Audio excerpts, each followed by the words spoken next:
அமைச்சர் உதயநிதி ஸ்டாலினுக்கு துணை முதலமைச்சர் பதவி என சில ஊடகங்கள் செய்தி வெளியிட்ட நிலையில் வதந்தி என்றும் கட்சியினரை திசை திருப்பும் செயல் என்றும் பதிலடி கொடுத்துள்ளார் முதலமைச்சர் மு க ஸ்டாலின். இதுகுறித்த ஒரு சிறப்பு தொகுப்பை பார்க்கலாம்.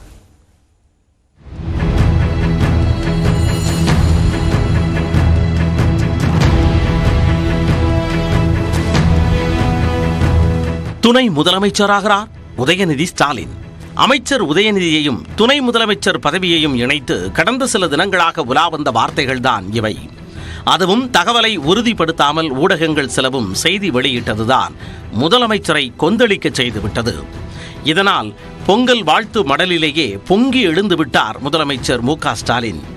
உதயநிதிக்கு துணை முதலமைச்சர் பதவி என்பது வதந்தி என்றும், வதந்திகளை செய்திகளாக பரப்பி வாழ்க்கை பிழைப்பு நடத்தி வயிறு வளர்க்கக்கூடிய பிறவிகள் தனது உடல்நிலை குறித்து பொய்த் தகவல்களை பரப்பி பார்த்ததாக கடுமையாக சாடியுள்ளார்.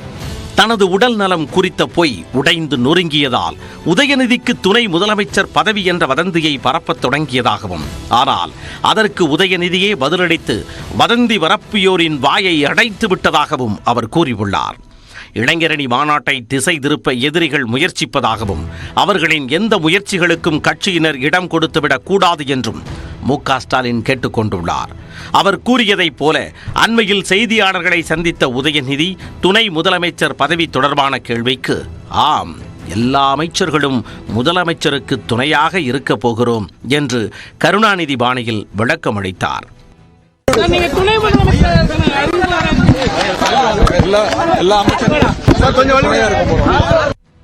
ஆனால் வாரிசு அரசியலுக்கு எதிராக முழக்கங்கள் முன்வைக்கப்படும் தற்போதைய சூழலில் நாடாளுமன்ற தேர்தல் வரவுள்ள நிலையில் அதுபோன்ற தேவையற்ற சிக்கலை தவிர்க்கவே உதயநிதிக்கு துணை முதலமைச்சர் பதவி அளிக்காமல் தவிர்க்கப்பட்டுள்ளதாக கூறுகிறார் மூத்த பத்திரிகையாளர் பிரியன்.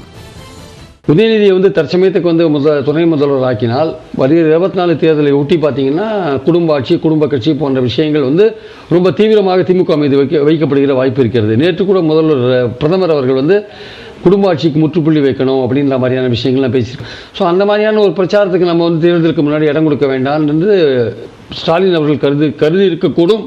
அதனால் இந்த வதந்திகளுக்கு தற்போது முற்றுப்புள்ளி வைத்திருக்கிறார். உதயநிதிக்கு துணை முதலமைச்சர் பதவி வழங்குவதற்கு கட்சியில் எந்த எதிர்ப்பும் இல்லை என்று கூறும் பத்திரிகையாளர் பிரியன், 2024ஆம் ஆண்டு நாடாளுமன்ற தேர்தலுக்கு பிறகு அல்லது 2026ஆம் ஆண்டு சட்டப்பேரவை தேர்தலுக்கு முன்பாக உதயநிதி துணை முதலமைச்சராகும் வாய்ப்பு உள்ளது என்றும் கணித்துள்ளார்.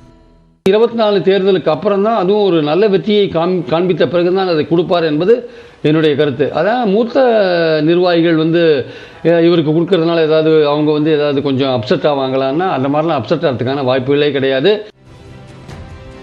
நடிப்பில் கவனம் செலுத்திய உதயநிதி 2018ஆம் ஆண்டில் அரசியல் மேடைகளில் தோன்ற ஆரம்பித்தார்.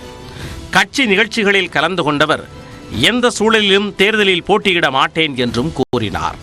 ஆனால் அடுத்த 3 ஆண்டுகளில் சேப்பாக்கம் திருவல்லிக்கேணி தொகுதி சட்டமன்ற உறுப்பினராக பேரவைக்குள் காலடி எடுத்து வைத்தார்.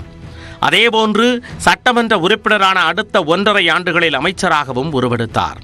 2019ஆம் ஆண்டு நாடாளுமன்ற தேர்தலின் போது சுற்றிச் சுழன்று சூறாவளி பரப்புரை மேற்கொண்ட உதயநிதிக்கு பரிசாகத்தான் 2021ஆம் ஆண்டு சட்டப்பேரவை தேர்தலில் போட்டியிடும் வாய்ப்பு கிடைத்தது.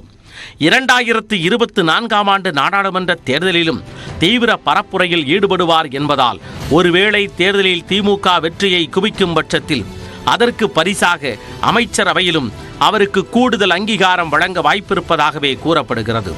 ஆனால் அனைத்தும் எதிரிகளின் திட்டமிட்ட செயல் என்று கூறி அதிர்வை ஏற்படுத்தி இருக்கிறார் முதலமைச்சர் மு க ஸ்டாலின்.